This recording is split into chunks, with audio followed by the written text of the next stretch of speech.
Welcome to today's Explainer. We're looking at a historical event that, honestly, might sound like a cartoon punchline at first. But as we unpack the facts together, you're going to see it was actually a terrifying, deadly reality. Okay, let's dive into this and look at the Great Molasses Flood. It sounds completely impossible, doesn't it? I mean, when we think of disasters, we usually think of earthquakes, fires, or maybe a massive flood of water. But back in 1919, an entirely ordinary, totally harmless household ingredient literally wiped out a city neighborhood and took 21 lives. So, how does something so mundane become so lethal? Well, to understand that, we need to set the scene. Section 1. A normal winter day. So picture this. It's January 15th, 1919, in the bustling north end of Boston, Massachusetts. It's a cold, perfectly normal winter afternoon. Workers are wrapping up their shifts, kids are walking home from school, the streets are packed with horse-drawn wagons. Everything seemed completely fine, right? Except for what was looming right above this busy neighborhood. A massive steel storage tank. And I'm not talking about a little water tower here. This thing was an absolute giant, standing nearly 50 feet tall. People were so used to it, they walked right in its shadow without ever really questioning if it was actually safe. And what exactly was inside this 50-foot steel giant? Molasses. Now, today, you might just think of it for baking gingerbread cookies, but back in 1919, this thick, dark syrup was heavily used in industry to produce alcohol and munitions. This specific tank held a staggering amount. We're talking over 2 million gallons of this incredibly heavy liquid, just sitting there right in the middle of a densely populated area. Section 2. The ignored warning signs. Now, while the outside of the tank looked like your standard run-of-the-mill industrial infrastructure, hidden inside those steel walls were some very, very serious structural problems. For months leading up to that January day, anxious residents had been reporting something deeply unsettling. They were hearing strange groaning noises coming directly from the tank. Just imagine that for a second. You're walking past a 50-foot container of heavy liquid, and the metal is literally groaning under the pressure.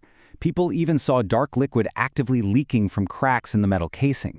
Now, what's really interesting about this slide is how the company actually chose to handle these glaring structural failures. Because instead of draining the tank or properly repairing the compromised steel, they instructed workers to simply paint the tank brown. The whole idea was just to camouflage the leaks, so the dark molasses seeping down the sides wouldn't be quite as obvious to the public. They essentially painted over a ticking time bomb. Section 3. The sticky tsunami hits. Eventually, all those ignored warnings, all those eerie metallic groans, they reached a breaking point. With absolutely no final warning to the people walking below, the cover-up completely failed, and the sequence of events happened in an absolute flash. Just as those afternoon shifts were ending, a deafening, loud metallic roar suddenly echoed through the entire neighborhood. In the very next second, the giant tank simply burst apart. The steel surrendered, and an absolute nightmare of a sticky flood instantly slammed into the streets. Remember that staggering scale we talked about earlier? 2 million gallons. That massive volume of heavy, dense molasses exploded outward all at once. This wasn't just a slow leak, guys. This was a total, catastrophic structural failure that unleashed the entire tank into the tightly packed streets of Boston in a matter of seconds. The sheer volume of it created a massive wave that towered nearly 25 feet high. Try to picture a 2.5-story wall of dark, heavy syrup completely blocking out the winter sun and crashing down on a neighborhood filled with pedestrians, kids, and workers. It's truly terrifying. And the thing is, it wasn't moving slowly either. This 25-foot wave raced through the city at speeds estimated to be over 30 miles per hour. The force of that impact was so incredibly violent that it literally ripped buildings right off their foundations. Heavy horse-drawn wagons were flipped over like little plastic toys, and thick telephone poles snapped in half like matchsticks. People walking on the street had literally seconds to react before the waves swallowed them completely. Section 4. A desperate, sticky rescue. When the initial wave finally settled, the true horror of the situation set in. Cries for help were echoing all across the ruined neighborhood, but getting to the victims was an incredibly grueling, almost impossible task for the first responders. And this brilliantly illustrates why. Molasses acts entirely differently than water.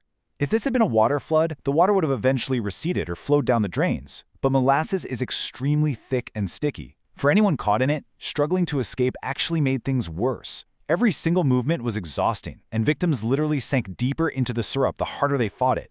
As if the situation wasn't horrific enough, night fell.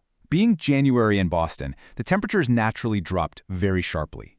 This freezing night air physically changed the syrup, causing this massive lake of molasses to freeze and thicken up even further. It essentially cemented the debris and the trapped victims right in place. The rescue procedure was just agonizing. Rescuers were having to wade waist-deep through this exhausting, freezing syrup. They were desperately trying to free trapped horses and rescue vehicles that were getting completely stuck in the muck. It actually got to the point where they had to painstakingly lay down wooden planks over the molasses just to move around the disaster zone without getting trapped themselves.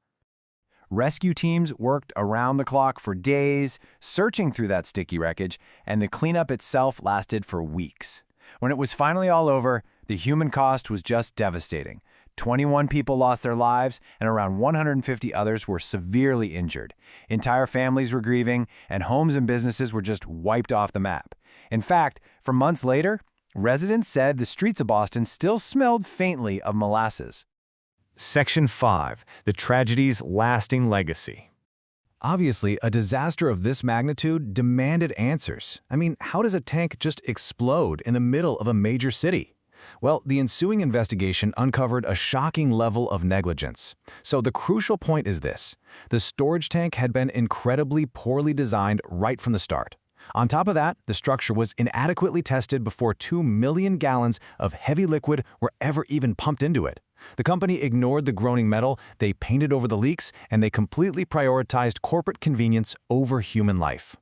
But out of this unbelievable tragedy came some fundamental systemic changes. The Great Molasses Flood directly led to the implementation of much stricter engineering standards across the entire United States.